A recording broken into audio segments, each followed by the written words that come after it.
बिस्मिल्लाहिर्रहमानिर्रहीम। अस्सलाम वालेकुम स्टूडेंट्स। लास्ट क्लास में हमने आगाज़ किया था चैप्टर नंबर 7 के न्यूमेरिकल्स का, और उसी सिलसिले को हम आगे लेके चलेंगे, ठीक है। और कोशिश करेंगे आज हमारे न्यूमेरिकल्स ख़त्म हो जाए। तो आज हमारे पास जो न्यूमेरिकल है वो 5वां न्यूमेरिकल है, ठीक है। 5वां न्यूमेरिकल हमने करना है। चले हम उस पर आते हैं जल्दी से। अच्छा, लास्ट क्लासेस में मैंने आपको शायद लग रहा हो कि 4 न्यूमेरिकल्स नहीं बल्कि मैंने ज़्यादा न्यूमेरिकल्स कराएं। तो बेसिकली बात ये थी कि हमारे पास जो न्यूमेरिकल्स हमने लास्ट क्लास में कवर किए थे वो इस तरह से हमने कवर किए थे कि चैप्टर नंबर 3 के रेफरेंस से भी मैंने कराए थे, क्योंकि होता ये है कि स्टूडेंट को कन्फ्यूजन हो जाती है, इसलिए कन्फ्यूजन को दूर करने के लिए मैंने दोनों तरीके से करा दिए थे, ठीक है। तो अब हम अपना 5वां न्यूमेरिकल स्टार्ट करते हैं। 5वां न्यूमेरिकल में बात हो रही है एक पंप की। कह रहे हैं कि एक पंप है, वो लिफ्ट कर रहा है पानी को, या उसकी रिक्वायरमेंट है कि पानी को लिफ्ट करे 2.5 मीटर की हाइट तक एट अ रेट ऑफ 500 ग्राम पर मिनट, यानी 500 ग्राम एक मिनट में वो क्या करेगा, लिफ्ट करेगा। जीरो लेवल से 2.5 मीटर की हाइट तक 500 ग्राम पानी को एक मिनट में पहुंचाएगा। फिर दूसरे मिनट पे दूसरे 500 को पहुंचाएगा। What must be the minimum horse power of the pump, कितनी मिनिमम हॉर्स पावर होनी चाहिए पंप की, तो हॉर्स पावर आपने निकालनी है। अच्छा, यहाँ पर मैं आपको एक बात क्लियर करूँ कि देखिए यहाँ पर हाइट दी गई है 2.5 मीटर, तो ये तो क्लियर है कि हमारे पास जो है ना ग्राउंड जीरो है, तो हाइट 2.5 मीटर है, तो इसके रेफरेंस से हमारे पास चीज़ें हो रही होंगी। लेकिन ये जो अगली चीज़ उन्होंने दी हुई है 500 ग्राम पर मिनट, 500 ग्राम पर मिनट कोई चीज़ नहीं होती है ना। अभी तक फिजिकल क्वांटिटी हमने नहीं पढ़ी है, नजर में नहीं आई जिसका यूनिट हमारे पास ग्राम पर मिनट में हो, ठीक है। और ना ही मैं आपको इंट्रोड्यूस करा रहा हूँ, ऐसा नहीं कि होता नहीं होगा, होता होगा, लेकिन बहरहाल अभी ऐसी कोई चीज़ हमने नहीं पढ़ी और ना ही हम इसको स्टडी कर रहे होंगे। तो बेसिकली हम यहाँ से क्या करेंगे, 500 ग्राम को अलग कर लेंगे, ठीक है, और मिनट को अलग कर लेंगे। तो मास हो गया 500 ग्राम, डिवाइड कर लें 1000 से केजी में कन्वर्ट कर लें, और टाइम हो गया 1 मिनट, ठीक है, जो कि सेकेंड में कन्वर्ट कर लें 60 सेकेंड हो गया, ठीक है। तो ये है टेक्निकल बात इधर ना। तो यहाँ 500 ग्राम पर मिनट को सेपरेट कर लिया, मास को अलग कर लिया, मिनट को अलग कर लिया, और अलग अलग इसको जो है ना फिजिकल क्वांटिटी की फॉर्म में एक्सप्रेस कर दिया। अब ये पूछ रहे हैं कि क्या हॉर्स पावर होगी पंप की, तो हमें पावर निकालनी है। अच्छा, इस न्यूमेरिकल को करने से पहले थोड़ा सिनेरियो समझाऊं। हमारे पास जो है वो ग्राउंड लेवल है, ठीक है, ग्राउंड लेवल जीरो लेवल है, उससे आप जो है ना पानी को पंप के जरिए उठा के ऊपर तक पहुंचा रहे हैं। जब ग्राउंड लेवल में पानी पंप पड़ा हुआ जो है उसके अंदर एनर्जी नहीं है, मूव नहीं कर रहा, तो काइनेटिक एनर्जी भी नहीं है, और जीरो लेवल पे है तो पोटेंशियल एनर्जी भी नहीं है। जब आप उसके ऊपर पंप से काम कर रहे हैं, वर्क कर रहे हैं पंप से, तो क्या हो रहा है, वो वर्क किस फॉर्म में जा रहा है, वो इस फॉर्म में जा रहा है कि उसके अंदर पोटेंशियल एनर्जी के फॉर्म में स्टोर हो रहा है, वो एक हाइट तक पानी जाके पहुंच रहा है। तो आप जितना काम कर रहे हैं वो किस में कन्वर्ट हो रहा है, पोटेंशियल एनर्जी में, ठीक है। तो बेसिकली पावर के लिए आपको वर्क चाहिए होगा, जाहिर है। वर्क कैसे निकालेंगे हम, वर्क निकालेंगे हम पोटेंशियल एनर्जी के फॉर्मूले से, क्योंकि यहाँ पर पंप जो भी काम करेगा वो बराबर होगा पोटेंशियल एनर्जी के, ठीक है, क्योंकि जितना आप काम करेंगे पंप से उतना पोटेंशियल एनर्जी फॉर्म में स्टोर हो जाएगा, ठीक है।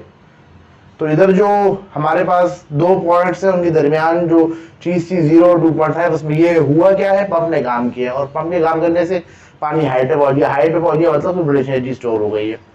तो इसलिए work is equal to potential energy. और इस लास्ट क्लास में मैं डिटेल बता चुका हूँ कि कहीं पर हम वर्क को पोटेंशियल एनर्जी के बराबर ले रहे होते हैं, कहीं काइनेटिक एनर्जी के बराबर ले रहे होते हैं, कहीं हम दोनों के सम के बराबर ले रहे होते हैं। डिपेंड ये करता है कि हुआ क्या है, हमारे पास सिचुएशन क्या हुई है।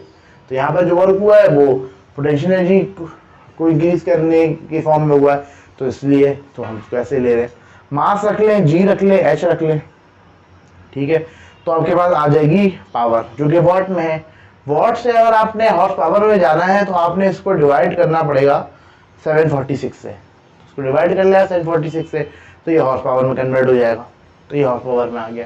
ये रिलेशन मैं पहले दिखा चुका था आपको जब मैंने स्टार्ट किया था, जिस पेज पे हमने फॉर्मूले पढ़े थे उसी पेज पे नीचे कन्वर्जन दी हुई थी। तो बहुत आसान न्यूमेरिकल है, मुफ्त के नंबर है, अगर ये आ जाए पेपर में तो ठीक है। अब दूसरा न्यूमेरिकल देखते हैं कह रहे हैं horse pulls a cart horizontally with a force of 40 pound at an angle of 30 degree above the horizontal. हमारे पास एक हॉर्स है, ठीक है, घोड़ा है, जो कि एक कार्ट को पुल कर रहा है। पीछे वो जो काठी लगी होती है ना, लकड़ी की काठी जो होती है, जो घोड़े के साथ होती है नीचे, उसको कार्ट कहते हैं इंग्लिश में, ठीक है। तो वो हॉरिजॉन्टली जो है वो हॉर्स पुल कर रहा है कार्ट को 40 पाउंड की फोर्स से, ठीक है, ठीक है। और वो जो फोर्स लग रही है वो 30 डिग्री है हॉरिजॉन्टल से, तो थीटा दिया हुआ आपके पास, ठीक है। और above the horizontal and move along the speed of 6 mile per hour, और जो इस स्पीड से मूव कर रहा है वो 6 माइल पर आवर वेलोसिटी दी हुई है। कह रहे हैं how much work done in 10 minute, what is the how power output of the horse. तो इन्होंने दो चीजें पूछी कि वर्क क्या होगा और पावर क्या होगी। पहली चीज तो क्या, फोर्स दी हुई है 40 पाउंड, एंगल दिया हुआ है 30 डिग्री और वेलोसिटी दी हुई है 6 माइल पर आवर। देखिए अब हमें यहाँ पर देख सकते हैं कि फोर्स हमारा पाउंड पे है, तो एफपीएस सिस्टम हम यूज कर सकते हैं, ठीक है। और यहाँ पर माइल पर आवर दिया, माइल पर आवर क्या करना, हम अगर एफपीएस सिस्टम में चलना चाह रहे हैं क्योंकि चीजें एफपीएस में, तो हम ऐसे करते हैं, माइल पर आवर को फुट पर सेकंड में कन्वर्ट कर लेते हैं। अगर माइल से फुट में जाना है तो आपको मल्टीप्लाई करना पड़ेगा 176, सॉरी माइल से अगर आपको जाना है यार्ड में तो आपको 1760 से मल्टीप्लाई करना होगा, फिर मजीद फीट में जाने के लिए 3 से मल्टीप्लाई करना होगा, जबकि आवर से सेकंड में जाने के लिए 3600 से डिवाइड करना होगा। तो इस तरीके से फुट पर सेकंड में कन्वर्ट हो जाएगा। एक बार सब और से देखें, आपको समझ में आ जाएगा। तो क्या किया मैंने, 6 था, 6 को 1760 से मल्टीप्लाई किया तो यार्ड में कन्वर्ट हुआ, यार्ड को 3 से मल्टीप्लाई किया तो फुट पे कन्वर्ट हो गया। इस तरह आवर डोमिनेटर में था, यहाँ पर आप आवर है, आवर सेकंड में आने के लिए 3600 से मल्टीप्लाई करते हैं, डोमिनेटर में मल्टीप्लाई यानी डिवाइड हो जाएगा, और इस तरीके से 8 फीट पर सेकंड आ गया। अब इन्होंने मुझसे पूछा क्या, टाइम भी दिया हुआ है, पूछा पावर है हमने, और वर्क पूछा है। तो एक चीज ये है कि फोर्स और वेलोसिटी दिया हुआ है, आपको पता है कि पावर जो होता है ना वो डॉट प्रोडक्ट होता है फोर्स और वेलोसिटी का, तो पावर तो बड़ी आसानी से निकल जाएगी। बाकी बचता है वर्क, तो वर्क तो कोई मुश्किल बात नहीं, जब आपके पास जो है ना वो पावर आ जाएगी तो पावर का फॉर्मूला जो वर्क ओवर टाइम है, इससे हम वर्क निकाल लेंगे, ठीक है। तो यहाँ पर इससे पावर नहीं निकली, वजह से वर्क निकल रहा होगा। तो that's very easy and simple, F dot V F V cos theta, force रख लें, वेलोसिटी रख लें, थीटा रख लें, ठीक है। वहाँ पर 0 नहीं है, 30 डिग्री है। अच्छा हाँ, इन्होंने 2 केस मेरे ख्याल में दिए होंगे, तो एक 30 डिग्री का है और एक वैसे है मेरे ख्याल। बहरहाल मैं एक बार देख लूँ, फिर मैं आपको ज़रा बताता हूँ। अच्छा, वो गलती से थोड़ा सा इन्होंने गलती से किया हुआ है कि यहाँ पर जो है ना ये 30 डिग्री है, 0 डिग्री नहीं है, 30 डिग्री है, ठीक है। यहाँ पर मेंशन भी है आपके पास, थीटा 30 डिग्री है, थीटा 30 रखेंगे, हो सकता है कैलकुलेशन सही हो, सही है, और अपना हाँ बिल्कुल कैलकुलेशन यहाँ पर ठीक ही होगी मेरे ख्याल, ठीक है। तो कैलकुलेशन यहाँ ठीक है, यहाँ पर cos 30 रखना है आपने, cos 30 आप रखेंगे, इधर सॉल्व करेंगे तो पाउंड पर सेकंड में आ जाएगा। गलती से 0 रखा हुआ है, वो ऐसी टाइपिंग मिस्टेक है, तो आपने cos को 30 रखना है, cos 30 कुछ और होता है, 1 नहीं होता, ठीक है। फिर उसके बाद ये आंसर आ जाएगा पाउंड फुट पर सेकेंड। अब इस आंसर से हमें जाना है हॉर्स पावर में, तो हॉर्स पावर में जाने के लिए आप 550 से डिवाइड कर देंगे। जब आप एफपीएस सिस्टम में हो, पाउंड फुट पर सेकेंड हो, उससे आपको हॉर्स पावर में जाना हो, 550 का फैक्टर यूज होता है, डिवाइड कर दें 550 से तो आप चले जाएंगे। तो याद रखिएगा पाउंड फुट पर सेकेंड से जब भी हॉर्स पावर में जाना हो तो 550 से डिवाइड करते हैं, और उल्टा करना हो तो फिर मल्टीप्लाई करेंगे, यानी हॉर्स पावर से अगर आपको आ रहा है पाउंड फुट पर सेकेंड में तो मल्टीप्लाई करेंगे, ठीक है। तो ये 0.55 हॉर्स पावर आ गया। अब वर्क निकालना है, तो वर्क तो आराम से निकल जाएगा इस फार्मूले से, पावर के फार्मूले से। पावर निकल चुकी है, पहले पावर रख लें, टाइम रख लें, और उससे हम वर्क निकाल लेंगे। अच्छा एक बात याद रखिएगा, अभी पीछे हमने हॉर्स पावर निकाली है, ठीक है। अब चूंकि हमारी कैलकुलेशन जो है ना वो एफपीएस सिस्टम में हम कर रहे हैं, तो अब जो आगे आप जो वर्क निकालेंगे ना, तो आप ये वाली फोर्स रखेंगे, ये वाली पावर रखेंगे, ये वाली पावर नहीं रखेंगे। ये बात अच्छे से याद रखिएगा, पावर ये रखेंगे, ये नहीं रखेंगे, क्योंकि हम कैलकुलेशन एफपीएस में कर रहे हैं, वो तो हमने अपना आंसर एक्सप्रेस करने के लिए हॉर्स पावर में कन्वर्ट करके लिखा है। तो इसलिए आप यहाँ पर देखेंगे ना, तो मैंने पावर किस में रखी हुई, पाउंड फुट पर सेकंड में, 304 वाली वैल्यू है, 0.55 वाली वैल्यू नहीं है, तो वर्क आ गया पाउंड फुट में। अब एक और न्यूमेरिकल है, इसमें कह रहे हैं कि rocket of mass 0.2 kg is launch from rest. बड़ी तसल्ली के साथ इस न्यूमेरिकल को आप भी पढ़े, मैं भी पढ़ रहा हूँ, और इसको समझिए जरा। एक रॉकेट है जिसका मास 0.2 kg है, ठीक है, वो लॉन्च किया जा रहा है रेस्ट की हालत से, यानी जब रॉकेट स्टार्ट हुआ है तो वो किसकी हालत में था, रेस्ट की हालत में रखा हुआ था। It reaches a point P lying at a height of 30 metre above the ground. ठीक है, थोड़ी सी मैं यहाँ पर जो है ना वो स्केच कर लूँ कि हमारे पास एक ये रॉकेट यहाँ पर है, रॉकेट को मैं ऐसे रिप्रेजेंट कर रहा हूँ, बॉक्स से ही रिप्रेजेंट कर रहा हूँ। ठीक है, ये 0 मीटर की हाइट है, इस पर ये मौजूद है। अब होता ये है कि रॉकेट जो है ना वो पहुंच जाता है कितने मीटर की हाइट पे, 30 मीटर की हाइट पे। ठीक है, पॉइंट पी पे above the surface of the earth. ठीक है, in this process 425 joule of work done on the rocket. इस प्रोसेस के दौरान, दोबारा मैं समझा देता हूँ शुरू से, रॉकेट है जिसका मास है 0.2 kg, उसको रेस्ट की हालत से लॉन्च किया जा रहा है। ठीक है, फिर उसके बाद एक पॉइंट पी पे वो पहुंच जाता है, ये पॉइंट पी है, इस पे पहुंच जाता है, और यहाँ पर हाइट कितनी, 30 मीटर अर्थ के मुकाबले में। ठीक है, सरफेस ऑफ द अर्थ के मुकाबले में। तो अब इस कहते हैं in this process 425 joule of work is done on the rocket by the chemical propellant. अब यहाँ पर जो है ना 425 जूल वर्क हुआ है रॉकेट के ऊपर, किसकी मदद से, केमिकल प्रोपेलेंट में, यानी फ्यूल की मदद से। जहाँ फ्यूल की, रॉकेट में जो फ्यूल था वो बर्न हुआ है तो 425 जूल ऑफ वर्क हुआ है, और 425 जूल ऑफ वर्क की वजह से यहाँ से यहाँ पहुंच गया। ठीक है, अब ये मान लेंगे कि जब आपके पास जो है ना फ्यूल जलेगा तो ऐसी बात है, फ्यूल जलने के नतीजे में जो है ना फ्यूल जब जलेगा तो मास कम हो जाएगा, फ्यूल का एनर्जी में कन्वर्ट हो जाएगा, तो उसको अब इग्नोर कर देंगे, कोई खास उसकी वजह से इफेक्ट नहीं आ रहा। तो अब हमें क्या निकालना है, find the speed of the rocket at point P. हमें फाइनल स्पीड निकालनी है रॉकेट की पॉइंट पी पे, इस पे। अभी हमने रॉकेट फायर किया था। ठीक है, अब फायर जो हुआ है ये इसमें जो मूव किया है इसने, ये फ्यूल की वजह से मूव किया है। ठीक है, यानी एडिशनल एनर्जी इसको दी गई है। ठीक है, और यहाँ से यहाँ तक पहुंच गया। ठीक है, अब यहाँ पर जो फाइनल स्पीड है हमें निकालनी है। अच्छा, अगर देखा जाए इस पॉइंट से इस पॉइंट तक, तो इस पॉइंट पर समझे काइनेटिक भी 0 है, पोटेंशियल भी 0 है। लेकिन जो केमिकल फ्यूल इसमें बर्न हुआ, तो केमिकल फ्यूल जब बर्न हुआ तो इसने दो काम किए। एक तो इसकी काइनेटिक एनर्जी को भी बढ़ाया, वेलोसिटी बढ़ेगी तो काइनेटिक एनर्जी बढ़ेगी, और दूसरी चीज क्या है कि पोटेंशियल एनर्जी भी बढ़ाई। दोनों चीजें इसमें इंक्रीज हो रही हैं।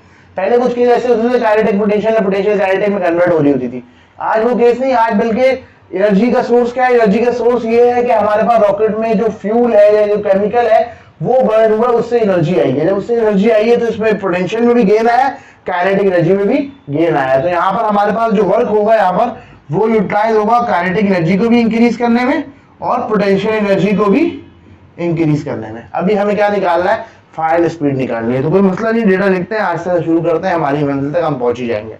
मास लिख लिया, इनिशियल वेलोसिटी 0 है, हाइट 0 है, initial height, final height 30 metre है और वर्क 425 जूल है। ठीक है, रिक्वायर्ड क्या है, फाइनल वेलोसिटी रिक्वायर्ड है। काइनेटिक एनर्जी का फॉर्मूला ये होता है, पोटेंशियल एनर्जी का फॉर्मूला होता है।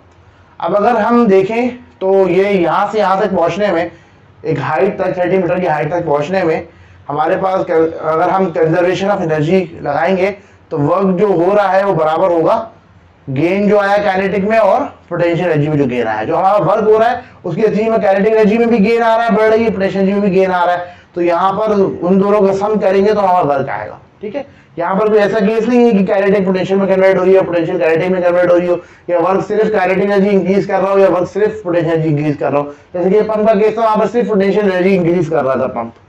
ठीक है, अब यहाँ पर क्या है, यहाँ पर यह है कि यहाँ पर काइनेटिक में भी गेन आ रहा है, पोटेंशियल एनर्जी में भी गेन आ रहा है। ठीक है, अब हमारे पास ये फॉर्मूला है, ठीक है, काइनेटिक का और पोटेंशियल का। ठीक है, तो यहाँ पर काइनेटिक एनर्जी गेन होता है half mvf² minus half mvi²। ठीक है, फिर पोटेंशियल एनर्जी में गेन होता है mghf माइनस mghi। तो मैंने डायरेक्टली वेलोसिटीज को ही ऐसे करके लिख दिया। ठीक है, अब यहाँ पर आप वैल्यूज पुट कर लें। जब आप वैल्यूज पुट कर लेंगे तो सिर्फ वेलोसिटी बचेगी और यहाँ से फाइनल वेलोसिटी की वैल्यू हमारे पास आ जाएगी। ठीक है, तो ये जस्ट सिंपल न्यूमेरिकल, इसमें कोई खास बात नहीं है। तो खास बात ये थी कि यहाँ पर जो है ना वर्क हमारे पास जो है वो कंट्रीब्यूट करेगा काइनेटिक और पोटेंशियल दोनों टाइप्स की एनर्जी को गेन करने में। ठीक है, अब हमारे पास आखिरी न्यूमेरिकल है, उसके साथ हम फिर क्लास खत्म करेंगे। एक स्मॉल मेटल स्फीयर है, 50 ग्राम का सस्पेंड किया हुआ है हमें लाइट स्ट्रिंग से। एक मेटल स्फीयर है, ठीक है, मेटालिक मेटल का बना हुआ एक स्फीयर है। ठीक है, और सर्किल होता है, सर्किल तो 2 डायमेंशनल होता है, स्फीयर पूरा 3D में लेंगे तो सर्किल को 3D में लेंगे तो स्फेयर बन जाता है। एक स्फेयर है 50 ग्राम का है, हमने उसको एक लाइट स्ट्रिंग से जो है ना वो बांधा हुआ है, ठीक है, जब ये रहा हमारे पास, ठीक है। अब कह रहे हैं as it oscillates the sphere is 1.5 feet off ground at its highest point, ये हाईएस्ट है ना कट रहा है, at 0.75 metre at its lowest point. कह रहे हैं जब वो मूव करता है ना ये स्फीयर जो हैंग हुआ है, सस्पेंड हुआ है लाइट स्ट्रिंग से, ये स्फीयर है, ये लाइट स्ट्रिंग से सस्पेंड हुआ है, तो उसका जो मैक्सिमम हाइट का जो पॉइंट है वो 1.75 मीटर है, ठीक है। और हमारे पास जो उसका लोएस्ट पॉइंट है वो 0.75 मीटर है। तो जब ये मूव करेगा जाहिर है हाईएस्ट पॉइंट इस एंड पे होगा या इस एंड पे होगा, एक ही जगह पे मैं ड्रॉ करूँ तो यहाँ ले लिया मैंने, और लोएस्ट एंड यहाँ ये होगा नीचे वाला, ठीक है। इस एंड की खूबसूरती ये होगी कि यहाँ पर जो है ना पोटेंशियल एनर्जी मैक्सिमम होगी, काइनेटिक एनर्जी क्या होगी, मिनिमम होगी, बल्कि जीरो होगी। और इस जगह पे जो है ना वो पोटेंशियल एनर्जी जो है ना वो मिनिमम होगी और काइनेटिक एनर्जी मैक्सिमम होगी। तो वेलोसिटी यहाँ मैक्सिमम होगी और वेलोसिटी यहाँ मिनिमम बल्कि जीरो होगी, ठीक है। कह रहे हैं find maximum speed and maximum momentum, हमें मैक्सिमम स्पीड और मैक्सिमम मोमेंटम निकालना है। तो मैक्सिमम स्पीड यहाँ होगी और मैक्सिमम मोमेंटम भी यही होगा, क्योंकि मोमेंटम होता है mass into velocity, mass constant रहता है, मोमेंटम डिपेंड करता है वेलोसिटी पे, तो वेलोसिटी यहाँ मैक्सिमम होगी इस पॉइंट पे, तो मोमेंटम भी मैक्सिमम होगा। तो हो ये रहा होता है कि जब ये ऊपर की तरफ जाता है ना तो आगे पोटेंशियल एनर्जी में गेन आता है, काइनेटिक एनर्जी कम होती रहती है, आधा के जीरो हो जाती है। फिर जब वापस आता है तो काइनेटिक एनर्जी बढ़ना शुरू हो जाती है, पोटेंशियल एनर्जी कम शुरू हो जाती है। जैसे जैसे हाइट कम हो रही है पोटेंशियल जैसे कम हो रही है तो वेलोसिटी बढ़ रही है। तो ये वो मिड का पॉइंट होता है जहाँ पर जो है ना आपके पास वेलोसिटी मैक्सिमम होती है, काइनेटिक एनर्जी मैक्सिमम होती है, मोमेंटम भी मैक्सिमम होता है। तो हमें मैक्सिमम स्पीड और मोमेंटम निकालना है। मास दिया हुआ है, कन्वर्जन आपको आती है, मैं रेलवे जी बता रहा। हाइट की बात कर ले तो इनिशियल हाइट 1.75 मीटर है, हम उस पॉइंट से उस पॉइंट को इनिशियल पॉइंट कंसीडर कर रहे हैं, हाईएस्ट पॉइंट को 5.75 मीटर है। वेलोसिटी निकालनी है हमने, काइनेटिक का फॉर्मूला ये होता है, पोटेंशियल का ये होता है। शुरू करते हैं, और मोमेंटम का भी होता है, ठीक है। अब हम यहाँ पर कहेंगे कि हमारे पास जो कंजर्वेशन ऑफ एनर्जी वो कह रहा है कि gain in kinetic energy is equal to loss of potential energy. हम ऊपर से नीचे की तरफ आ रहे हैं, तो ऊपर की तरफ हाइटेड पॉइंट पे हमारे पास पोटेंशियल एनर्जी मैक्सिमम थी और काइनेटिक एनर्जी जीरो थी। वहां से जब नीचे आएगा तो पोटेंशियल एनर्जी में लॉस आएगा, काइनेटिक एनर्जी में गेन आएगा, ठीक है। तो गेन लिख ले final minus initial, potential energy final minus initial. लेकिन पोटेंशियल एनर्जी में चूंकि हमें पॉजिटिव लेना है तो इनिशियल माइनस फाइनल होगा, जो पोटेंशियल एनर्जी में लॉस आ रहा है तो उल्टा लिखा जाएगा, एचआई माइनस एचएफ लिखा जाएगा, ठीक है। तो यहाँ पर हम वैल्यूज रख लेते हैं। देखिए मैं दोबारा बता दूं, यहाँ पर हमने एचएफ माइनस एचआई नहीं रखा, एचआई माइनस एचएफ रखा, क्योंकि लॉस है ना, लॉस है तो आप इनिशियल माइनस फाइनल करेंगे बजाय कि फाइनल माइनस इनिशियल, क्योंकि आपके पास मिसाल के तौर पर शुरू में पोटेंशियल एनर्जी ज्यादा है, हाइट ज्यादा है, तो ज्यादा वाली क्वांटिटी पहले आएगी और बाद और कम वाली क्वांटिटी बाद में आएगी। अब वैल्यूज रख लें, आप सॉल्व कर लें तो आपके पास वी मैक्सिमम आ जाएगा, ठीक है। और अभी इसी वी मैक्सिमम को यूज कर ले तो आपके पास क्या आ जाएगा, मोमेंटम आ जाएगा, ठीक है, दैट्स फाइन। तो ये हमारा न्यूमेरिकल है। की पॉइंट गेन और लॉस को हमने इक्वेट कर लिया, ठीक है। अब यहाँ पर चूंकि फाइनल वेलोसिटी है, ये गेन है, तो गेन में फाइनल ज्यादा बड़ा होता तो पहले वो रखा जाएगा, लॉस में इनिशियल जो है ना वो बड़ा होता तो पहले रखा जाता है। तो यहाँ पर हमारे न्यूमेरिकल खत्म होते हैं चैप्टर 7 के। एक टॉपिक रहता है ग्रेविटेशन पोटेंशियल एनर्जी, जो कि मैं बाद में कराऊंगा इंशाल्लाह। हम नेक्स्ट क्लास में कोशिश करेंगे चैप्टर नंबर 2 को शुरू कर लें। अच्छा, यहाँ पर मैं आपसे रिक्वेस्ट यही करूंगा कि इस चैनल को सब्सक्राइब करें और लोगों को इस बारे में बताएं ताकि स्टूडेंट ज़्यादा से ज़्यादा इससे मुस्तफ़ीद हो सके। और हमारा मकसद ये है कि स्टूडेंट्स को नॉलेज प्रोवाइड करना। बहुत शुक्रिया, अल्लाह हाफ़िज़।